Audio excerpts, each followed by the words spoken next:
I came across a line the other day that stopped me cold. Let me read it to you. Nothing fails like success. While you're turning that around in the back of your mind, let me remind you of something else that made me stop and think for a while.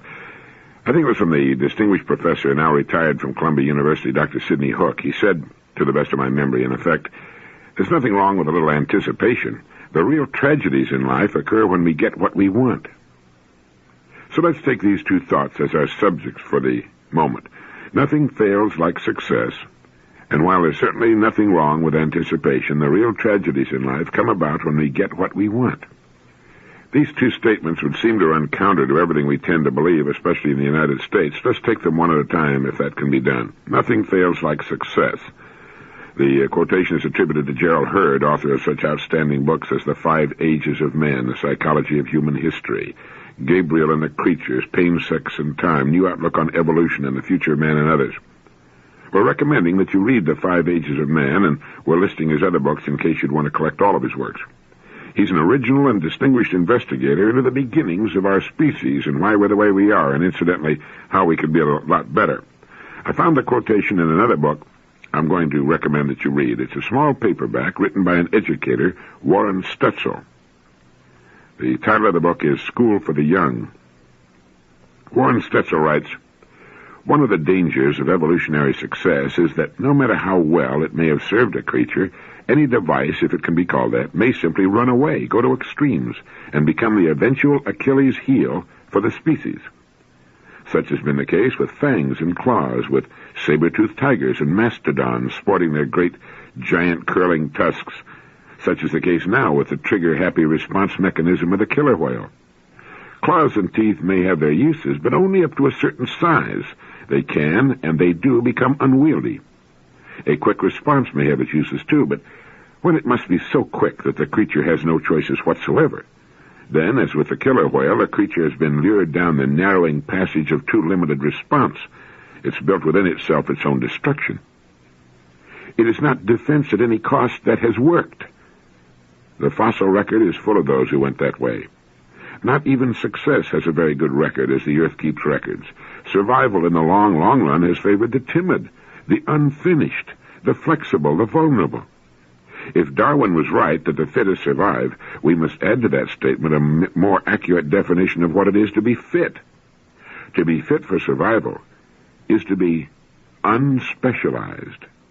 And to remain unspecialized is to refuse the lure of too complete success, the bait of absolute security, the temptation of unbending toughness, the rush to maturity. When I read that part about survival in the long, long run favoring the timid, the unfinished, the flexible, the vulnerable, I couldn't help thinking of the line from Matthew, "Blessed are the meek, for they shall inherit the earth." Then if survival favors the unfinished, the flexible, the vulnerable, then surely man must be safe. Well, Warren Stutzel goes on to say that he's the youngest of all the creatures, born younger than the chimpanzee or any of the apes. He's their child form. He's wonderfully unspecialized. He has no fangs, no claws, no unfailing built-in reflexes of savage attack or devastating defense. No organ, no power has run away, grown out of size, out of balance. So it would seem. But it may not be so. Voices of serious doubt have been raised. They're not the prophets of doom, but they're sounding a serious warning. Man is out of balance. Man is in danger of specializing. Man is emulating the creatures who failed. And he's doing it with his now most potent organ, his brain. Dr. A.T.W. Simeons calls it man's presumptuous brain. Dr. Simeons is a specialist in psychosomatic disease at the Salvator Mundi International Hospital in Rome. His book received international acclaim when it appeared in 1961, presenting a theory which explains psychosomatic diseases in terms of evolutionary stresses. It's no doubt common knowledge today that psychosomatic factors are more common than any other in our illnesses and in our deaths, yet they trouble no other species. Even contagious diseases, Dr. Simeons found, may depend upon psychosomatic factors for their spread. Cholera serves as an example. The microbe which causes cholera is killed almost instantly by acid as strong as normal stomach acid. Cholera, which thrives in the alkaline condition of the small intestine and accomplishes its killing business there, should not be able to pass through the acid's stomach, but it does, and the reasons are psychosomatic. Fear and panic shut off the flow of acid in the stomach. Those most fearful of the cholera, most fearful of the death it may deal, become its victims. In an Asian epidemic, those too young to understand or too old or wise to panic have the best chance for survival. Millions of years ago, first around the olfactory sense and then later serving the other senses, two new lobes of brain tissue began to develop. Unlike the early reptilian brain to which they were added, they did not control the basic functions of the creature, such things as breathing, digestion, instincts. They had quite another function, and it can be summed up in one word: censorship. They would intercept irrelevant sensory messages. To varying degrees, this new brain development is present in every mammal. It's what we call the cerebral cortex, and in man has grown to be the overwhelmingly predominant part of his brain. To serve well, the new censoring center had to have a memory, and with memory, a system for handling associative processes. The creature had to be able to remember, now that it had moved into the trees, that, yes, that critter used to be a threat, but not now. Of course, it was not really like that, but leave out the language and the sensory message. After it had run through the new censoring center, came out with the same directive. The tree creature could go back to sleep. Eventually, he might not even wake in the first place. The capacity for combining experiences developed. With effective censorship came what we recognize today as the ability to learn. It resulted in conscious perception as against unconscious response. It gave to us, man, the possessors of the supreme censoring center, our memory, power of association, a kind of learning, and reasoning. Now, still intact beneath this giant cortex, a cortex with enough brain tissue in its folds and creases that, if stretched out, it would enclose a barrel. Still intact beneath it is the primitive brain stem. And Simmons points out that you could remove the massive cortex, and if the surgery were skillful enough, and if shock were not fatal, the human being would remain alive. Breathing would continue, as would digestion and elimination. The eyes would blink if an object passed too close, but the person would not see what passed before his eyes, and he would not be conscious of his functions. His skeletal muscles would move in response to heat or touch, but the person could not move them. If, however, you were to remove the much smaller brain stem, then, of course, death would be instantaneous. The most important of the divisions of the so-called primitive brain is the diencephalon. Now, how important it was for physical functions we may have had some notion in the past, but the real inquiry into the diencephalon is just now blooming. Dr. Gene Pfeiffer of the University of Kansas predicts that research concerning the diencephalon is likely to become the major brain research over the next 10 years. Why? It's because the diencephalon is the center for all regulatory adjustments. It is in the diencephalon that fear, rage, hunger, sex, and all the other so-called instincts are translated into activity. But one must be asking, haven't we really taken care of these? Certainly all good and responsible people have. Franklin Delano Roosevelt advised us how many years ago that we had nothing to fear but fear itself, and of course he was right. Who goes around being afraid? Rage? Why, only the lunatic rages. Hunger? We have plenty to eat, and anyone can control his appetite. Well, almost anyone. As for sex, it used to be a problem, of course, or it has just become one, depending on your age and point of view. So why raise all these old matters? Well, the doctor has his reasons. They're making us sick and killing us, that's all. One must wonder why, if the other mammals made the same turn, they are not with us in the psychosomatic bind. Simmons gives his guess at the reason. The other mammals didn't go as far with the cortical excursion as we did. They may have made their mistakes, they may have engaged in their own evolutionary excesses, but they left the cortical one to us. When a smooth working balance was achieved between sensory input, diencephalonic impulse, and censorship's revised interpretation of things, well, further growth of the censoring capacity ceased for the other mammals. They stopped with coordinated cooperation of the system. Again, let's step back a few 100 million years. Back to the reptile in the trees. Simeon sees this tree phase in much the same light as Lauren Isley saw the island, a place of respite, a chance for the most unlikely of creatures to take on the shape with the future. Simmons describes tree life as the life of animated leisure. Making one's living was easy. Dinner or supper was never far away, never took long to gain. The old enemies could not reach one. It was an island time, a growth time. And what did the tree creatures do with it? They played. They frolicked, experimented. They developed keener and broader sensory acuity. They practiced and thus developed better nervous control. They improved their coordination. Man's capacity for play was born then and given deep root, and it served him well. The tree creatures, Simeon guesses, played not just when they were young, but throughout a lifetime. The brain grew, and it was a good servant. It was no problem. Not till, using all this play-one capacity, man created culture. Not till culture began its rocketing rise in our relatively recent history, that's when the trouble started. That's when the diencephalon and the life-saving cortical sensor began to conflict. Culture demanded new rules, new restrictions, new behavior. Now, that was nothing new, of course, but what was new was that culture came on so fast. This man-made artificial world changed at a rate that the natural world did not, and it asked changes at a rate far beyond what evolutionary processes could achieve. So man launched upon a new use of the sensor, and this is critical. To measure up to his own man-made demands, man turned to a second level of censorship.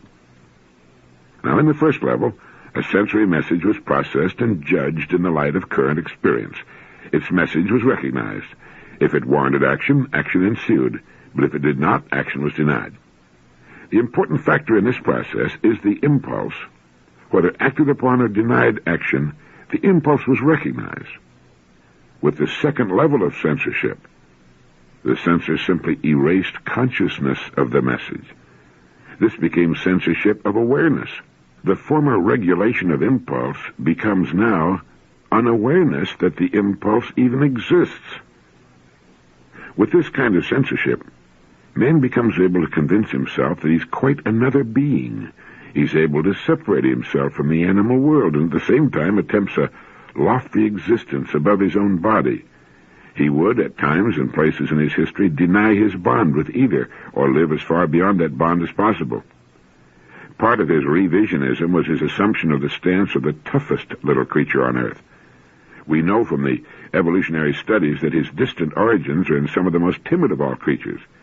The psychophysical makeup he bears today is, at its deepest levels, the one he inherited from them.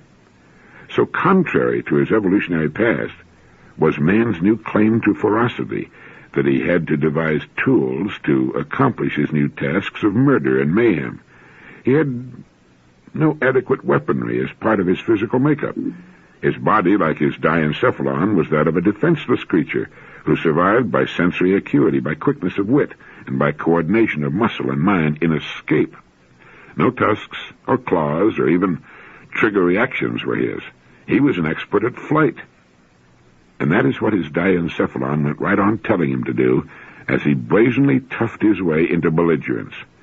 Flee, the diencephalon shouted, and still shouts, as it gears the whole body mechanism for flight. The diencephalon still faithfully does the job it learned to do. It gears the body for the getaway. But we stand our ground, and the strongest among us, with the gears stripping away inside, never know the diencephalon is there. They just suffer the psychosomatic ailments or the ennui of this life.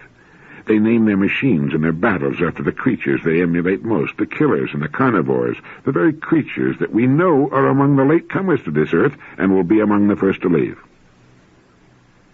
With the second level of censorship by the cortex, we've succeeded in forgetting who we are and in creating a behavior which is contrary to the great sweep and direction of our past. Late into the competition, without flesh-formed weaponry, we have put on what Hans Haas in the book The Human Animal convincingly describes as artificial limbs and organs. All our tools and weapons, all the devices by which we extend our power and activity. Late into the competition, without the split-second offensive or defensive reaction, we've built mind machines to program our violent response. Our modern defense systems are the very epitome of killer whale mentality, and they have the same prospects for long-range viability for survival. Like the killer whale, the military machine today strikes where the electronic sensor reveals a twitch of life, It strikes with a vengeance. It does not see, and the men who run it do not feel. It is all automated, just like the killer whale. It's all so cool and right. But the diencephalon does not see it that way. The diencephalon cannot see it that way. The diencephalon never will be able to see it that way. And the diencephalon's revolt is underway. Because of the extreme success of our second level of censorship, which obliterates consciousness of inner needs and objections, the single greatest mystery to modern man is himself. So effective is his censorship that even when he wants to know and feel his own body, he cannot. The voice of his spirit fares no better than his silenced body.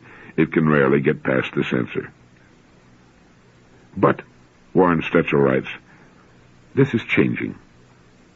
We are beginning to understand that however one may dominate his total self with his own little dictatorship, his interior ego, cortical complex, this dictatorship is like all the rest. It sits upon a mounting and inevitable and irrepressible revolt. The cortical censoring capacity and tendency seems now to have reached a peak of development, a development that is so out of balance, so unmatched by other powers in us, that we find ourselves in as bad a crisis as man has ever faced. We live today in the time when the censor analyst in us takes everything apart. When left to its own devices, it opens and finds meaningless every bond, every decency, every value, every restraint. It exploits childhood and resents youth and dreads old age, and drives the final wedge between mind and body. Well, that was a long quote, but I couldn't find any way of shortening it and still maintain its meaning. I suggest you order a copy of the book School for the Young. It's a paperback from Mr. Stetzel. You'll find it listed in our recommended reading list, and that you let it stretch your mind the way it has mine. If we've become our own worst enemies, censoring out the best part of life, we want to know about it and to try to do something about it. We can perhaps find our island time again. Nothing fails like success carried too far into too narrow a specialization. It can make us grotesque, and it can kill us off. Now back to Professor Sidney Hook's comment that while a little anticipation is a good thing, the real tragedies in life come about when we get what we want. Like our first quotation, it's a generalization. Certainly achieving some of the things we've set our hearts upon brings us great happiness and fulfillment. Getting married to the person we love, watching a youngster graduate from school, buying the home we've dreamed of for so long, a raise in pay, these personal things like Christmas morning are wonderful. But what he had reference to, I believe, ties in with what Mr. Stetzel has to say in his book School for the Young. We thought an advanced technology would provide the answers to our dreams. It hasn't. We thought it would bring about more leisure and a kind of beautiful civilization. It hasn't. We've kept thinking over the centuries that as each new and more terrible weapon was invented, that it would at last put an end to war, which was another way of saying, since we've got the weapon, we can rule the world, or at least hold it in a kind of subjection. But each new weapon has quickly proliferated around the world and made each succeeding war more devastating, more cruel and costly. And finally, when we at last harnessed the energy of the sun itself, we felt that in this bright new atomic age, ushered in by the incineration and maiming of hundreds of thousands of helpless and innocent victims, we would at last find a millennium of peace and prosperity and abundance, especially following so auspicious and well-produced mass human sacrifice, only to find ourselves cowering in backyard bomb shelters and involved in a frenetic worldwide race to produce more and even more deadly weapons of destruction. Today, as I speak these words, the world stands in perhaps worse shape than it has ever been in before. We're daily and systematically killing the great breathing oceans of the world now that we've finished off most of the lakes and rivers. Everywhere on earth, men and women are at odds with each other, and millions live in a perpetual state of poverty and starvation. Most of the people on Earth live in ugly, teeming cities, breathing toxic, polluted air. We've achieved everything we've set our hearts upon. And as Professor Hook commented, while there's nothing wrong with a little anticipation, the real tragedies occur when we get what we want. It's obvious, isn't it, that we've wanted the wrong things? We've meant well, as a rule, but as Warren Stetzel put it, we've been overriding our natural instincts and tendencies, telling ourselves we're something we're not. Anticipation we need. It's what keeps us going. It gives interest and challenge and excitement to our lives. Life wouldn't be much without anticipation, without goals toward which to struggle, but what shall our goals be? Someplace in the book School for the Young appears a line I made a note of. It goes, "The graceful living of a life from birth through death in a world we love and preserve." Isn't that what we want for our children? A graceful life from birth through death in a world we love and preserve. Isn't that about it? Getting back to Warren Stetzel's book again for a moment, let me repeat just that one part that goes, "No tusks or claws or even trigger reactions are his. He was an expert at flight." And that's what his diencephalon went right on telling him to do as he brazenly toughed his way into belligerence. "Flee," the diencephalon shouted, and still shouts as it gears the whole body mechanism for flight. The diencephalon still faithfully does the job it learned to do. It gears the body for the getaway. But we stand our ground, and the strongest among us, with the gears stripping away inside, never know the diencephalon is there. They just suffer the psychosomatic ailments, or the ennui of this life. They name their machines and their battles after the creatures they emulate most, the killers and the carnivores, the very creatures that we know are among the latecomers to this earth and will be among the first to leave. A child stands terror-stricken at the prospect of a fight. Everything natural within him is screaming for him to get out of there, to run, to get back in a tree where he'll be safe. But his father, his society, his recently invented culture tells him to stand there. Fight, be a man, don't be a coward. You don't have the fighting equipment of a shrew, but fight anyway. Fight and lose, or fight and win, but fight. How did we get on the wrong track to that second level of censorship? The censorship of awareness. Well, as Warren Stetzel writes, because of the extreme success of our second level of censorship, which obliterates consciousness of inner needs and objections, the single greatest mystery to man is himself. And so effective is his censorship that even when he wants to know and feel his own body, he cannot. The voice of his spirit fares no better than his silenced body. It can rarely get past the censor. I think this is important information, don't you? I think just knowing that second level of censorship is there can help us know ourselves better and have more confidence in the inner impulses that try to get through. There's nothing shameful or cowardly about not wanting to fight. It's as natural to us as breathing. War is an unnatural invention of man, a concomitant of culture, of living in an unnatural way and developing unnatural appetites. I read recently this rather interesting statement. So-called sexual problems are often caused by power conflicts between two persons and can only be solved by unraveling the complex interactions between them. There is no sex per se. Sex is connected with every other function. There is no sex per se. There is nothing about us that can be isolated from the entire organism. If we're healthy animals in touch with ourselves, all of our functions will be healthy. But how do you get beyond that second censor? I suppose that's the function of psychoanalysis, of psychiatric and psychological treatment, to peel away the phony layers like the dirty and discolored outer skin of an onion to reveal what is clean and pristine, what is basic and good underneath. So it would seem that culture carries with it pollutants of an unexpected kind, pollutants of the psyche, which stem from the overdevelopment of our cerebral cortex, like the great self-destructive fangs of the saber-toothed tiger or the painfully involuted tusks of the warthog. Our most successful evolutionary achievement is turning on us. Nothing fails like success.